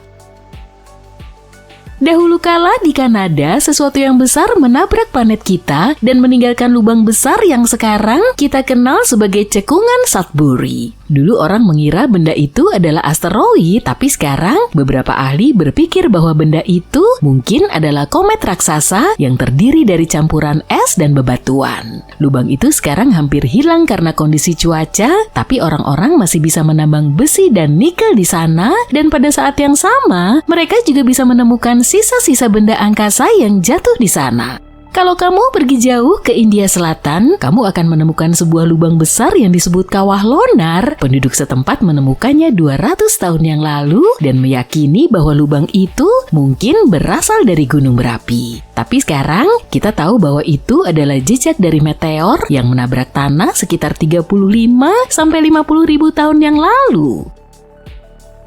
Yang istimewa dari kawah ini adalah bahwa kawah ini adalah satu-satunya kawah yang diketahui terbentuk dari jenis batuan yang disebut basal. Di sekitar kawah terdapat bukit-bukit yang ditumbuhi pepohonan dan hewan-hewan seperti burung merak dan gezel tinggal di sana. Burung-burung juga suka mengunjungi danau di dekat kawah selama musim dingin, dan danau itu sendiri cukup menarik. Danau ini dapat berubah menjadi merah muda karena semua organisme kecil yang hidup di sana, tapi perubahan warna ini tidak berlangsung lama. Bercak-bercak gelap di lapisan es Greenland ini bukan sembarang bercak. Setiap musim panas, es yang biasanya berwarna putih cerah berubah menjadi abu-abu keruh di area tertentu. Yang disebut zona gelap ini sudah sejak lama menjadi misteri besar, sampai beberapa penelitian menemukan bahwa transformasi aneh ini terkait dengan penampilan ganggang berwarna merah, hijau, dan coklat yang aneh. Bagian yang paling menakutkan adalah bahwa ganggang ini terus berkembang, zona gelap semakin gelap, dan mikroba yang menakutkan mungkin mulai bermunculan. Sekarang seluruh dunia harus khawatir.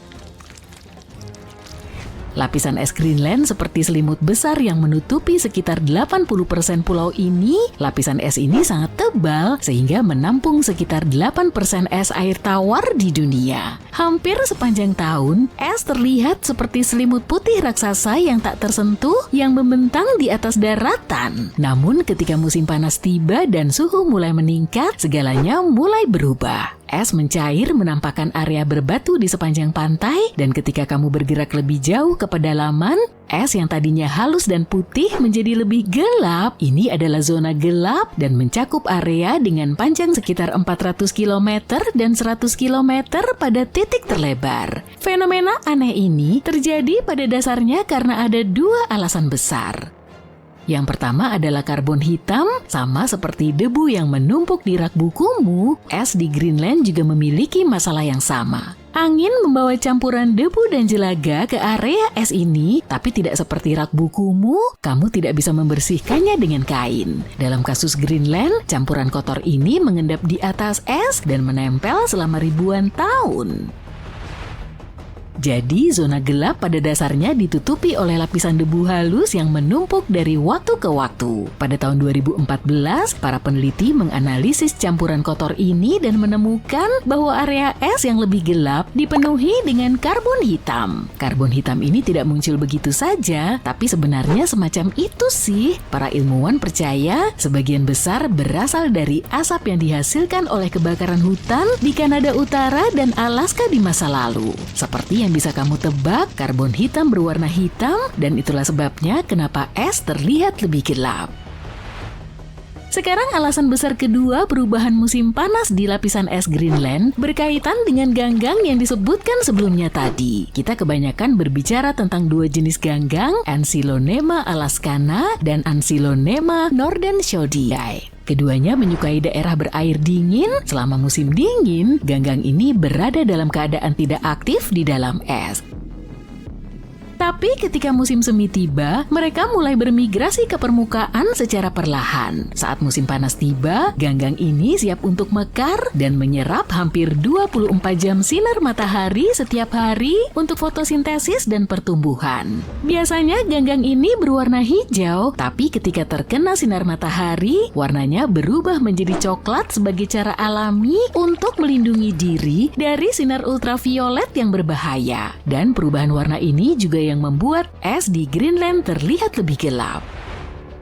Sejauh ini hal ini merupakan perilaku yang normal. Yang benar-benar mengkhawatirkan adalah bahwa pertumbuhan ganggang ini semakin besar dan semakin besar setiap tahun. Hal ini terjadi karena mereka tumbuh subur dengan fosfor, nutrisi yang berlimpah di luar sana, dan berasal dari mineral yang disebut hidroksilapatit. Mineral ini ditemukan dalam sejenis batuan yang terurai menjadi partikel debu kecil yang kemudian diterbangkan oleh angin melintasi es. Ketika iklim semakin hangat, bebatuan semakin mengering dan angin yang lebih kencang membawa lebih banyak debu. Lebih banyak debu berarti lebih banyak fosfor yang menyebabkan lebih banyak pertumbuhan ganggang. Lihat kan, ini adalah sebuah siklus dan terus memburuk setiap tahun. Mempelajari hal ini sangat penting untuk memahami mengapa zona gelap terus membesar. Dari tahun 2000 hingga 2012 ukurannya bertambah 12%. Tapi kamu mungkin bertanya-tanya kenapa kita harus peduli ya? Lagi pula es itu hanya menjadi lebih gelap kan? Nggak juga. Pikirkan tentang bagaimana kamu tidak tahan mengenakan pakaian hitam pada hari yang panas dan cerah. Pakaian tersebut menyerap panas dan membuatmu merasa lebih panas. Itu karena permukaan yang lebih gelap menyerap lebih banyak sinar matahari. Dan hal yang sama juga terjadi pada es. Bersama-sama, debu, karbon hitam, dan pertumbuhan ganggang bertanggung jawab atas sekitar 70% variabilitas albedo di lapisan es Greenland. Albedo hanyalah sebuah kata yang bagus untuk menggambarkan seberapa reflektif suatu permukaan. Jika kamu mengambil dua permukaan, yang satu putih dan berkilau dan yang lainnya gelap dan kasar, permukaan putih akan memantulkan banyak cahaya dan panas, memberikan albedo yang tinggi. Sebaliknya, permukaan yang gelap akan menyerap lebih banyak cahaya dan panas, sehingga memiliki albedo yang rendah. Selama musim panas, lapisan es Greenland mengalami penurunan albedo. Ini berarti es menyerap lebih banyak sinar matahari dan peristiwa ini akan membuat es akan mencair lebih cepat dari yang seharusnya. Itulah sebabnya kenapa memahami apa yang terjadi di zona gelap sangat penting. Ini membantu memprediksi seberapa cepat lapisan es Greenland mencair dan bagaimana hal itu dapat memengaruhi seluruh dunia. Lapisan es Greenland adalah yang terbesar kedua di dunia, mencakup area seluas seluruh daratan Amerika Serikat di sebelah timur Sungai Mississippi. Massa esnya yang sangat besar, rata-rata memiliki ketebalan 2,3 km. Sayangnya hilangnya es sudah semakin parah. Pada tahun 90-an, Greenland kehilangan sekitar 25 miliar ton es per tahun. Sekarang Greenland kehilangan sekitar 234 miliar ton es per tahun, itu hampir 10 kali lebih banyak es yang mencair setiap tahunnya. Menurut NASA, jika seluruh lapisan es di Greenland mencair, maka akan meningkatkan permukaan air laut dunia sekitar 7,4 meter. Hal ini bisa menjadi bencana besar bagi negara-negara pesisir dan kota-kota di seluruh dunia. Belanda bisa tenggelam, Bahama bisa hampir musnah, dan banyak pulau di Filipina berisiko menghilang. Semua ini mungkin tampak jauh dari kenyataan dan memang benar, sebagian besar ilmuwan percaya bahwa dibutuhkan beberapa ratus atau bahkan ribuan tahun agar lapisan es mencair sepenuhnya. Tapi penting untuk diketahui bahwa Greenland tidak selalu memiliki lapisan es setebal ini. Baru-baru ini, peneliti mengamati sedimen dari dasar inti es sedalam 3,2 km yang diekstrasi dari pusat Greenland. Mereka menemukan tanah tersebut memiliki jejak kayu willow, serangga, jamur, dan bahkan benih bunga popi. Jadi fosil-fosil ini adalah bukti langsung pertama kita bahwa lapisan es Greenland mencair pada masa lalu sekitar 400.000 tahun yang lalu. Pada saat itu, Greenland merupakan rumah bagi lanskap tundra yang hijau penuh dengan serangga dan tanaman. Penemuan ini menarik sekaligus menakutkan karena menunjukkan lapisan es pernah runtuh dan mungkin lebih rapuh dari yang diperkirakan para ilmuwan. Ada kekhawatiran lain juga, sebuah penelitian baru-baru ini mengumpulkan air lelehan dari berbagai tempat di lapisan es Greenland. Mereka menemukan sampel air tersebut mengandung ratusan dan ribuan mikroba. Kekhawatirannya adalah mikroba-mikroba tersebut dapat terlepas ke lautan di masa depan, dan beberapa penelitian telah menunjukkan bahwa daerah yang dekat dengan tempat mengalirnya air lelehan gletser memiliki risiko lebih tinggi untuk berpindah ke inang baru seperti dari hewan ke manusia. Meskipun para ahli percaya bahwa kemungkinan virus kiamat berasal dari gletser sangatlah kecil, tapi tetap bukannya tidak ada loh. Kenyataannya kita tidak tahu banyak tentang ribuan spesies mikroba yang hidup di permukaan es dan tidak ada data yang cukup untuk sepenuhnya memahami betapa berbahayanya organisme ini. Semua ini mungkin terdengar mengkhawatirkan, tapi kita tidak perlu panik dulu. Masih banyak yang belum kita pahami tentang apa yang membuat lapisan es Greenland menjadi gelap. Kita masih membutuhkan pengukuran yang lebih rinci tentang kelimpahan relatif debu, ganggang dan karbon hitam, serta pemahaman yang lebih baik tentang bagaimana mikroba yang berpotensi berbahaya ini dapat memengaruhi kehidupan kita. Semakin banyak yang kita pelajari, semakin baik kita dapat memprediksi apa yang akan terjadi dan bagaimana kita dapat mempersiapkan diri untuk menghadapinya. Jika pernah berkendara melintasi pegunungan Rocky, kamu mungkin pernah melihat rambu-rambu jalan untuk Continental Divide atau pembagi benua Amerika. Semua daerah aliran sungai di sebelah baratnya bermuara di Samudra Pasifik, dan semua yang ada di lereng timurnya langsung menuju Atlantik. Hanya ada satu anak sungai di Wyoming yang tidak dapat memilih satu sisi dan mengalir ke kedua samudra pada saat yang bersamaan. Two Ocean Creek memulai perjalanannya dari ketinggian di Pegunungan Teton. Puncak-puncak yang tertutup salju memberikan latar belakang yang sempurna saat sungai ini mulai menuruni bukit, berkelok-kelok melewati padang rumput pegunungan dan hutan lebat. Saat melanjutkan perjalanannya, sungai ini sampai ke Two Ocean Pass. Ini adalah persimpangan geografis di mana sungai ini terbagi menjadi dua cabang, Atlantic Creek dan Pacific Creek. Pacific Creek mengalir ke arah barat dan menjadi bagian dari daerah aliran Sungai Snake yang lebih besar, membawa airnya ke Sungai Snake yang akhirnya bergabung dengan Sungai Columbia dan akhirnya mencapai Samudra Pasifik.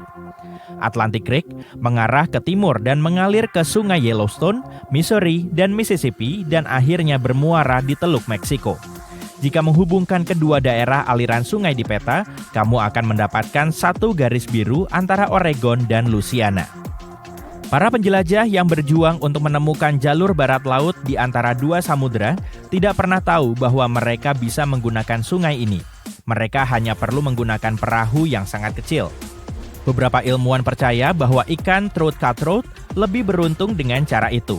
Ikan-ikan ini berhasil bermigrasi dari Sungai Snake ke Sungai Yellowstone, kemungkinan besar menggunakan Two Ocean Creek. Secara teknis, ikan dapat melakukan perjalanan lebih dari 9.600 km untuk menempuh seluruh jarak dari laut ke laut yang bersinar di air tawar. Sungai ini bisa jadi sangat cocok untuk perjalanan tersebut. Terdapat jalur pendakian di Taman Nasional Grand Teton yang mengarah ke Two Ocean Pass. Jika kamu merasa cukup berjiwa petualang, kamu dapat berdiri di persimpangan benua dan melihat awal dari dua perjalanan air.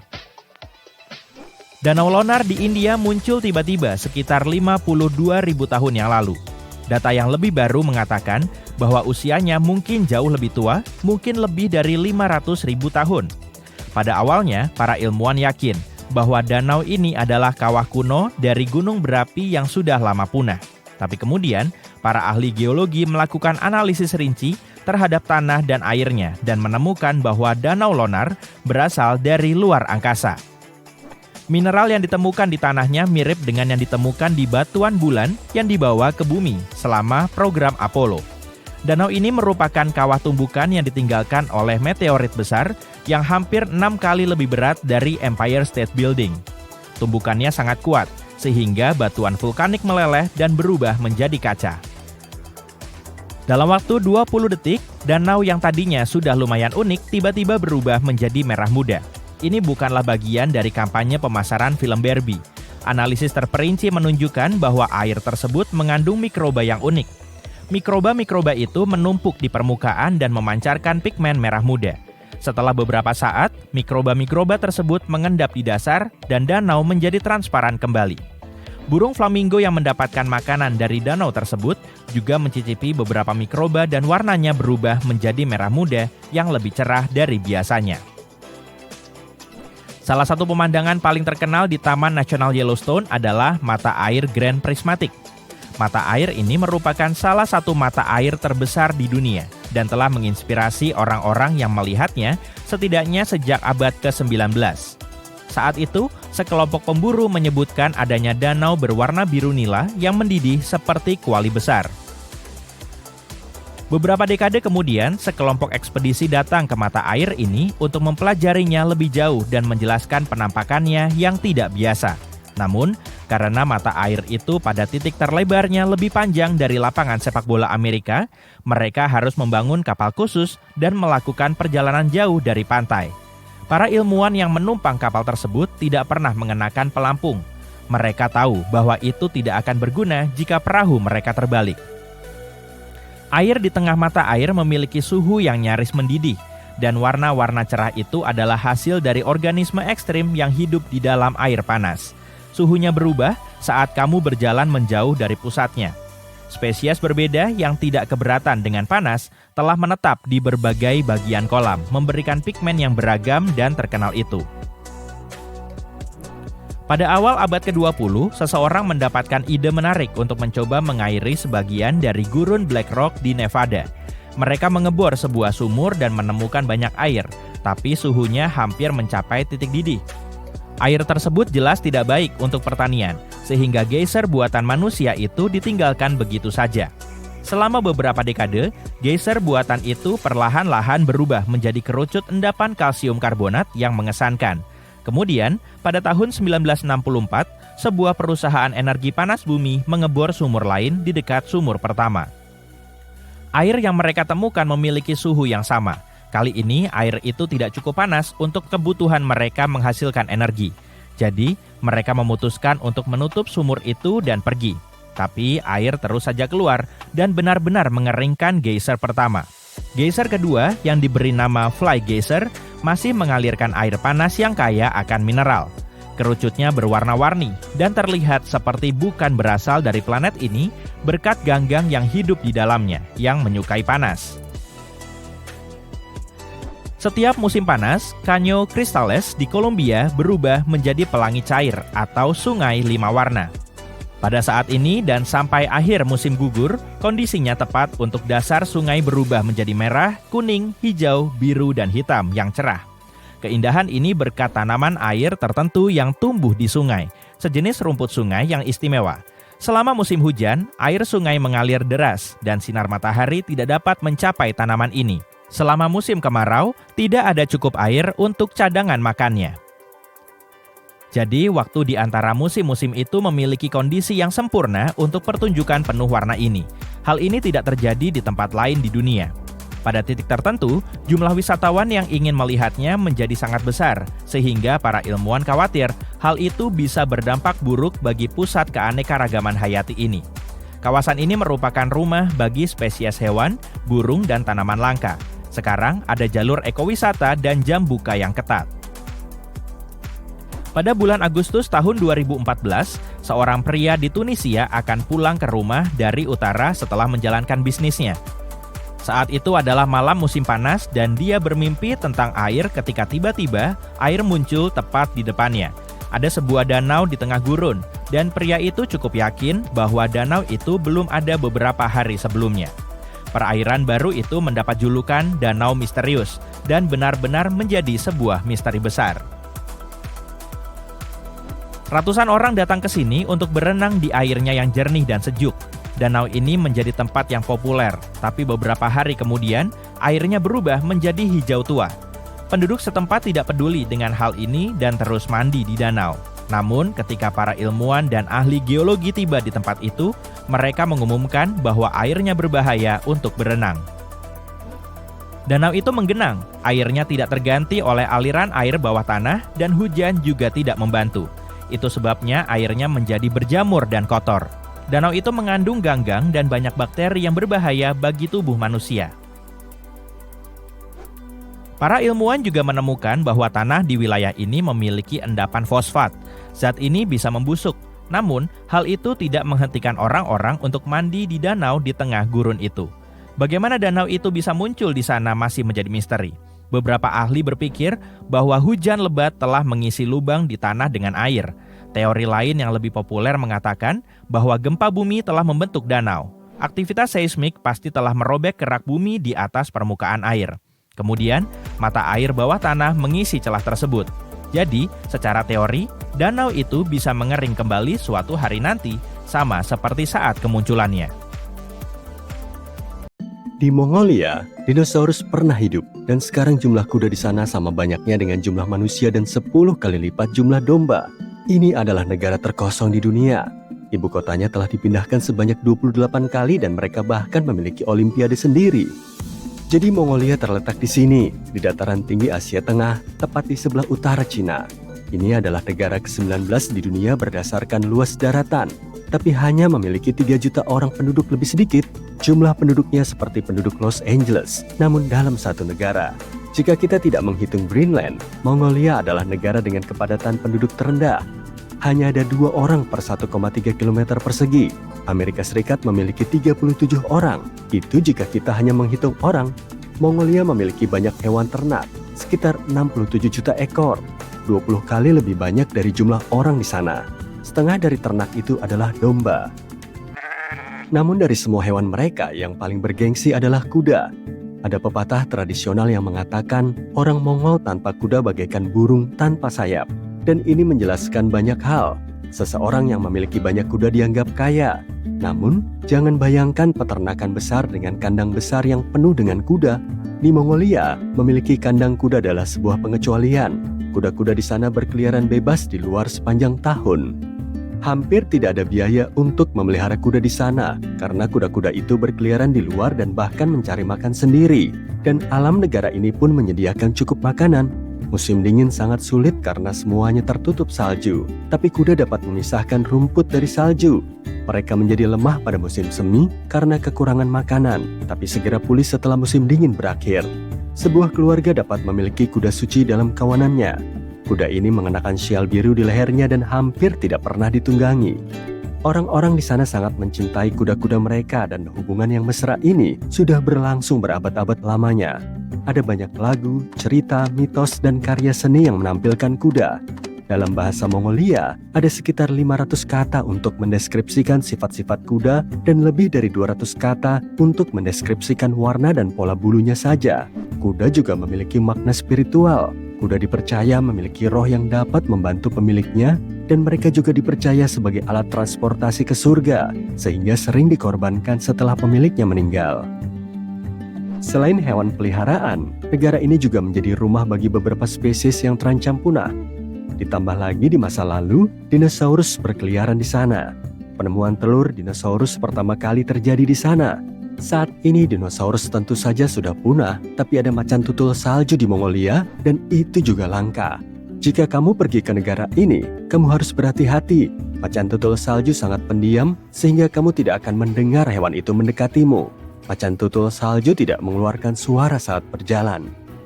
Namun mari kita kembali ke geografi. Iklim di Mongolia bisa sangat keras dan tidak dapat diprediksi. Hanya dalam satu hari, suhu bisa berubah hingga 1,6 derajat Celcius. Negara ini tidak memiliki akses ke badan air yang besar. Itulah sebabnya negara ini sangat kering dan tidak banyak turun hujan. Di bagian selatan Mongolia terdapat bagian dari salah satu gurun terdingin di bumi, Gurun Gobi. Hanya 5% gurun ini yang tertutup pasir, sisanya berupa bebatuan gundul. Gurun ini punya sungai, danau kecil, dan padang rumput, juga emas, batu bara, dan tembaga. Jadi ini bukan gurun yang sangat khas, tapi tetaplah gurun. Awan hujan tidak sampai ke sana karena pegunungan Himalaya yang membuat daerah itu tetap berada dalam bayang-bayang. Gurun ini meluas setiap tahun, karena perubahan iklim tentu saja, juga karena penggundulan hutan dan perubahan tata guna lahan. Seluruh negeri ini cukup kering dengan curah hujan yang sedikit, dan itulah sebabnya penduduknya tidak takut dengan gurun. Ya, gurun ini berpenduduk, ada orang yang tinggal di sana. Mereka adalah pengembara yang sibuk beternak. Pengembara adalah orang yang tidak memiliki rumah yang menetap. Mereka bepergian dengan hewan ternak mereka dari satu tempat ke tempat lain mengikuti musim. Ketika mereka menetap di suatu tempat sebelum perjalanan berikutnya, mereka mendirikan tenda yang disebut yurt. Tenda-tenda ini telah menjadi rumah di Mongolia selama ribuan tahun, dan sungguh menakjubkan bahwa beberapa orang masih tinggal di dalamnya. Kerangka yurt terbuat dari tiang-tiang yang kemudian ditutupi dengan lapisan kain kempa dan kain tahan air. Bangsa Mongol adalah bangsa yang sangat ramah secara keseluruhan, tapi para pengembara berada di tingkat yang berbeda. Mereka jarang menerima tamu, dan mereka selalu siap untuk menyambut seseorang dan memberi mereka susu kuda tradisional. Mereka bahkan tidak punya lonceng di pintu masuk yurt mereka, mengundang para tamu untuk langsung masuk. Tentu saja ada juga orang-orang yang tinggal di kota dan desa dan memiliki rumah yang menetap, dan mereka adalah mayoritas, sekitar 3/4 dari populasi. Kota terbesar di negara ini adalah ibu kotanya, Ulaanbaatar. Hampir setengah dari populasi negara ini terkonsentrasi di sana, hanya di satu kota. Meskipun kota ini adalah ibu kota terdingin di dunia. Suhu rata-rata tahunan di sana adalah 0 derajat Celcius. Suhu rata-rata di Washington DC adalah 16 derajat dan 6 derajat di Ottawa. Ketika pertama kali didirikan pada abad ke-17, kota ini terletak sekitar 290 km di barat daya tempat yang sekarang. Kemudian kota ini berpindah-pindah sebanyak 28 kali hingga akhirnya menetap di lokasi yang sekarang. Kenapa? Saat itu sebagian besar penduduknya adalah pengembara, jadi ibu kotanya pun berpindah-pindah, tergantung pada musim, padang rumput, persediaan air, dan banyak faktor lainnya. Kota ini berpindah-pindah bersama penduduknya. Sekarang, kota ini sudah besar dan menetap, jadi mungkin tidak akan pindah lagi, tapi siapa yang tahu? Oh iya, aku belum memberitahumu tentang Olimpiade Mongolia. Acara ini disebut Festival Nadam, festival tahunan yang diadakan di tengah musim panas dan ditonton oleh sebagian besar orang Mongolia. Meski bentuknya beragam, festival ini telah ada selama berabad-abad. Secara lokal, festival ini disebut 3 permainan pria, dan orang-orang berkompetisi dalam 3 keterampilan yang secara tradisional dianggap sebagai 3 keterampilan jantan. Jadi apa saja 3 permainan itu? Gulat Mongolia, pacuan kuda, dan panahan. Awalnya hanya pria yang berkompetisi, tapi baru-baru ini wanita mulai berpartisipasi dalam panahan dan pacuan kuda. Gulat Mongolia adalah gaya gulat rakyat yang telah ada selama ribuan tahun. Penggambarannya dapat dilihat di banyak lempengan kuno yang ditemukan di daerah tersebut. Saat ini gulat adalah olahraga paling populer di negara ini, dan Mongolia juga menjadi tuan rumah berbagai turnamen internasional. Jadi tentu saja ada bagian gulat di festival ini, dan itu adalah pertandingan pertama. Peraturannya cukup sederhana, siapapun yang menyentuh tanah dengan apapun selain kaki akan kalah. Tidak ada kelas berat, tidak ada batasan usia atau waktu. Dibutuhkan waktu selama yang dibutuhkan untuk menang. Namun mereka melakukannya dengan anggun. Kesopanan dalam bertanding itu penting. Misalnya jika pakaian lawannya kusut, peserta yang lain harus berhenti dan membantu menyelesaikan masalah tersebut. Meskipun itu berarti kehilangan kesempatan bagus untuk menang. Di akhir pertandingan, ketika salah satu peserta dikalahkan, pemenang akan memberikan bantuan dan membantunya untuk bangkit. Permainan dimulai dengan 512 atau 1024 peserta yang bergulat secara berpasangan. Setiap peserta yang kalah akan tersingkir. Permainannya berlangsung selama 9 atau 10 ronde, tergantung pada jumlah peserta awal sampai ada pemenang. Lalu ada pacuan kuda. Ini adalah acara jarak jauh lintas alam antara 16 hingga 27 km, tergantung pada usia kuda. Hingga 1000 kuda dari seluruh Mongolia dapat berpartisipasi dalam kompetisi ini. Dalam memanah, orang-orang berkompetisi dalam tim yang terdiri dari 10 orang. Setiap pemanah mengenakan pakaian tradisional dan memiliki 4 anak panah untuk ditembakkan ke dinding yang terbuat dari anyaman atau silinder kayu. Hantam 1 anak panah ke dinding dan kamu akan mendapatkan poin. Dan tim yang mendapatkan poin lebih banyak akan menang. Para ilmuwan menemukan sesuatu mirip Atlantis di dekat Australia. Dulu ada sebuah benua yang sekarang berada di bawah air, inilah yang terjadi padanya. Sekitar 70.000 tahun lalu, pada zaman es terakhir, ada sebuah daratan besar yang disebut Sahul. Letaknya di Samudra Pasifik Barat Daya, superbenua kuno ini menghubungkan apa yang sekarang kita kenal sebagai Australia, Papua Nugini, Tasmania, dan Kepulauan Aru dalam satu daratan raksasa. Bayangkan hutan hujan tropis yang rimbun dikelilingi pegunungan indah. Pegunungan tertinggi di Sahul berada di daratan tinggi Papua Nugini dengan puncaknya yang mencapai lebih dari 3.900 meter. Tempat yang indah ini merupakan rumah dari berbagai hewan unik yang sebagian besar makhluk berkantung, tapi saat itu tidak hanya ada koala dan kanguru, Sahul dipenuhi berbagai jenis hewan pemakan rumput, penggali liang, pemakan bangkai, dan predator. Tempat ini adalah rumah bagi Diprotodon besar, Thylacoleo pemburu yang kuat, dan Megalania yang mengerikan, makhluk yang jauh lebih besar dari kadal yang hidup saat ini. Itu tempat yang unik karena di bagian dunia lain dipenuhi oleh hewan-hewan plasentalia pada saat itu seperti serigala, gajah, dan manusia. Di Sahul, satu-satunya mamalia normal adalah kelelawar dan hewan pengerat. Tapi tidak semua bagiannya sama. Wilayah Timor, Arafura, dan Carpentaria ditutupi sabana panas dan hutan kering. Wilayah ini tampak seperti Australia modern, gurun pasir panas dengan semak belukar, padang rumput, dan hutan beriklim sedang di sepanjang pantai timur. Saat itu orang-orang bermigrasi ke seluruh dunia. Mereka melakukan perjalanan yang luar biasa dari Asia Tenggara ke Sahul dan pertama kali tiba di sini sekitar 60 hingga 45 ribu tahun lalu. Mereka kebanyakan berjalan kaki dan menyeberangi lautan menggunakan rakit bambu dan perahu sederhana.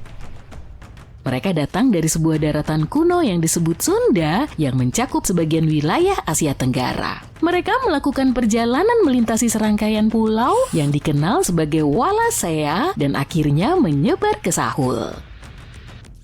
Ini bukanlah perjalanan mudah. Sahul sangat besar, sekitar 10,6 juta kilometer persegi. Ini lebih besar dari Amerika Serikat atau Kanada, membentang dari Khatulistiwa hingga sekitar bagian selatan Selandia Baru. Jadi mereka tiba di tempat yang sekarang disebut Australia dan menjadi orang pertama di sana. Para ilmuwan menduga Sahul memiliki populasi 0,5 juta jiwa. Kita telah menemukan lukisan gua yang berasal dari sekitar 40.000 tahun lalu. Lukisan ini menggambarkan adegan berburu dengan anoa atau miniatur kerbau yang berhadapan dengan figur manusia dan hewan. Para peneliti berusaha memahami bagaimana para pemukim awal ini melintasi Sahul dan di mana kita bisa menemukan bukti arkeologis dari perjalanan mereka. Untuk itu mereka menciptakan model evolusi lanskap.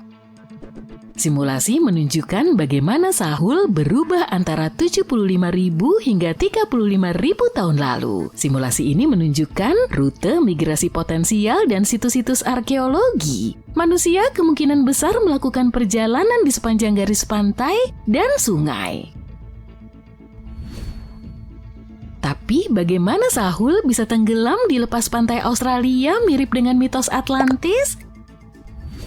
Selama zaman es terakhir, sebagian besar air di bumi terkurung di dalam lapisan es serta gletser yang besar. Permukaan air laut jauh lebih rendah daripada saat ini. Setelah itu suhu global meningkat, lapisan es mencair dan permukaan air laut naik, membanjiri jembatan darat yang dulunya menghubungkan berbagai bagian Sahul dan sekitar 8.000 tahun lalu, Papua Nugini terpisah dari daratan Australia. Sekitar 6.000 tahun lalu, Tasmania melakukan hal yang sama.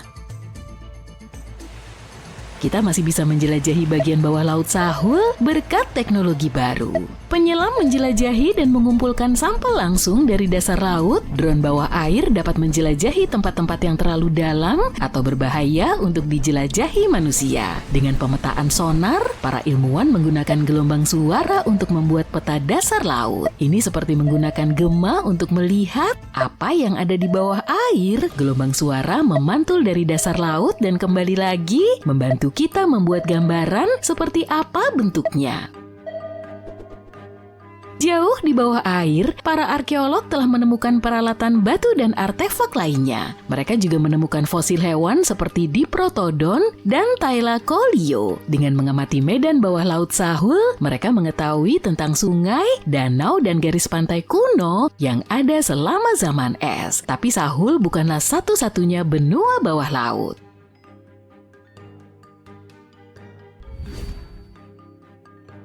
Sahul bukan satu-satunya permata tersembunyi di Asia Tenggara, ada juga Sundaland, sebuah tempat yang terdiri dari Sumatera, Jawa, Kalimantan, dan beberapa pulau lainnya. Tempat ini sangat luas pada zaman es, tapi sekarang hampir sepenuhnya berada di bawah air. Hampir, tapi tidak seluruhnya, bagian di atas lautan penuh dengan kehidupan.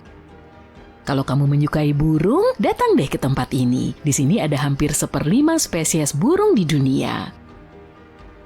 Kamu bisa melihat burung berwarna-warni seperti elang Jawa dan jalak Bali di antara rimbunya hutan. Tempat ini juga merupakan rumah bagi 1/4 spesies ikan di dunia. Perairan Sundaland adalah surga bagi kehidupan laut. Bahkan hewan yang paling eksotis sekalipun seperti arwana Asia. Tempat ini juga penuh harta karun berupa bunga. Di sini kamu bisa menemukan Rafflesia dan Titan arum, bunga terbesar di dunia. Hal ini membuatnya sangat mirip dengan Selandia. Selandia adalah sebidang tanah yang panjang dan sempit, sekitar setengah dari luas Australia. Pulau ini terpisah dari Antartika sekitar 100 juta tahun yang lalu. Sama seperti Sundaland, pulau ini tidak sepenuhnya di bawah air, 7%-nya berada di atas permukaan laut. Bagian kecil yang mencuat inilah yang sekarang kita sebut sebagai Selandia Baru, bersama dengan Pulau Stewart dan beberapa pulau kecil lainnya.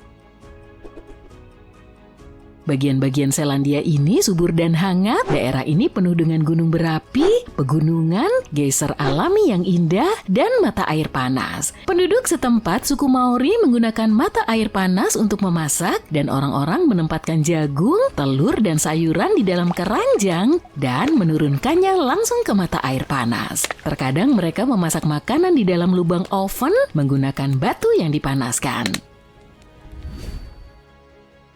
Dunia tersembunyi lainnya dikenal sebagai Argoland. Daratan misterius ini dulunya bagian dari Australia saat dinosaurus masih hidup. Hal ini membuat para ilmuwan penasaran selama beberapa dekade. Mereka tahu pulau ini ada karena meninggalkan hamparan besar di dasar Laut Purba, daratan Argo-Abyssal. Sekitar 155 juta tahun lalu, benua ini memisahkan diri dari Australia. Benua ini hanyut ke arah utara, dan ketika mencapai Asia Tenggara, benua ini lenyap begitu saja. Para ilmuwan tidak tahu kemana perginya, tapi baru-baru ini mereka akhirnya menemukan sisa-sisanya. Ternyata bagian bawah Argoland mulai tenggelam ke dalam Palung Sunda, sebuah lubang samudra yang sangat dalam. Kerak bumi tenggelam ke dalam mantel, sementara itu bagian atas Argoland terdorong ke atas, menyambar bebatuan yang lebih mudah di daratan. Karena itu Argoland terpecah menjadi beberapa bagian yang lebih kecil. Potongan-potongan ini membentuk bagian dari Kalimantan, Jawa, Sulawesi, dan wilayah lainnya. Sisa-sisanya terkubur di bawah Indonesia dan Myanmar. Bayangkan sebuah daratan kolosal sebesar Greenland, Greater Adria, perjalanannya dimulai sekitar 240 juta tahun lalu ketika memisahkan diri dari super benua Gondwana. Ia mulai bergerak ke utara, dan setelah 100 juta tahun menikmati lautan yang hangat, tiba-tiba dia menabrak Eropa dan hancur berkeping-keping. Sebagian besar kepingan-kepingan itu masuk ke dalam mantel bumi, tapi ada juga yang terkikis dan menjadi bagian dari barisan pegunungan seperti pegunungan Alpen. Saat ini sisa-sisa Greater Adria tersebar di lebih dari 30 negara dari Spanyol hingga Iran. Itulah kenapa sangat sulit dicari.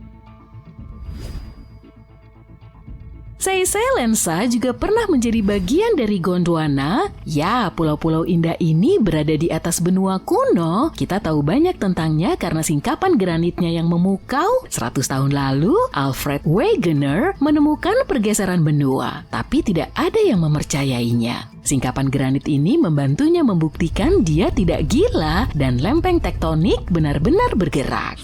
Seyselensa memisahkan diri dari India dan Madagaskar, akhirnya menjadi penyendiri di Samudra Hindia. Hal ini mungkin terjadi karena beberapa gunung berapi yang sangat aktif di perangkap Deccan. Pulau-pulau ini menjadi rumah bagi spesies unik baik di daratan maupun terumbu karang di dekatnya. Mauritius terpisah dari India setelah kepunahan dinosaurus. Sepanjang perjalanannya, ia meregang menjadi bentuk yang panjang seperti pita dan juga pecah berkeping-keping. Sekarang semuanya tersebar di bawah Samudra Hindia. Para ilmuwan menemukan tanah yang hilang ini dengan mempelajari kristal kecil dan kuno yang disebut zirkon. Zirkon ini seperti kapsul waktu, asalnya dari 660 juta hingga 2 miliar tahun lalu. Itu bahkan lebih tua dari Mauritius sendiri. Kristal-kristal kuno ini mengisyaratkan bahwa ada Atlantis lain di suatu tempat di dekatnya. Ternyata ada banyak benua tersembunyi di seluruh dunia, dan mungkin kita akan menemukan lebih banyak lagi di masa depan.